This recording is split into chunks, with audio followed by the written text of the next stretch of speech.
Hello all welcome back to my channel.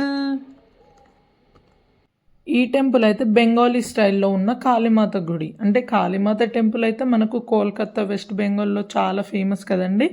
So same అదే థీమ్లో ఇక్కడ మన శంషాబాద్ దగ్గర నర్కుడ అనే విలేజ్లో కూడా సేమ్ అలానే బిల్డ్ చేశారు. చాలా అంటే చాలా బాగుందండి టెంపుల్.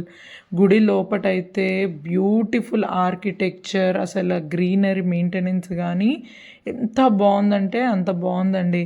చాలా బ్యూటిఫుల్గా ఉంది. అసలు నేను ప్రతి వీడియో పెట్టినప్పుడు కూడా చాలామంది నన్ను అసలు అది వెనకాలది నిజమైన గుడియేనా, ఏదో ఆర్ట్ లాగుంది, సీనరీ లాగుంది అని అన్నారు. నిజంగా అండి, అక్కడ లైవ్లో చూస్తే కూడా మీకు అలానే అనిపిస్తుంది. అసలు సిటీకి జస్ట్ 30 కిలోమీటర్స్ దూరంలోనే ఇంత బ్యూటిఫుల్ టెంపుల్ అసలు మనకి ఎప్పుడు తెలియదండి. నేనైతే అమ్మపల్లి టెంపుల్కి వెళ్ళాక అక్కడ మాకు ఒకరు చెప్తే మేము ఇక్కడికి వచ్చాము. అసలు టెంపుల్ని చూసి అయితే షాక్ అయిపోయామండి.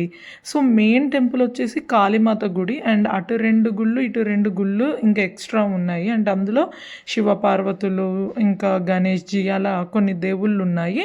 అండ్ ఆపోజిట్లో మెడిటేషన్ హాల్ ఉంది. అసలు ఈ టెంపుల్ చుట్టూ కూడా ఎన్ని ఫామ్ హౌసెస్ ఉన్నాయో అసలు నాకైతే మస్తు అంటే మస్తు నచ్చిందండి. దూరం నుంచి చూస్తే లిటరల్లీ డిస్నీ ల్యాండ్ లాగా కనిపిస్తుంది. అంత బ్యూటిఫుల్ ఆర్కిటెక్చర్ ఉంది. మెయింటెనెన్స్ అయితే టూ గుడ్ అసలు. ఎప్పటికప్పుడు క్లీన్ చేస్తున్నారు, చాలా నీట్గా ఉంచుతున్నారు, స్టెప్స్ని కూడా క్లీన్ చేస్తున్నారు. మస్ట్ విజిట్ అండి.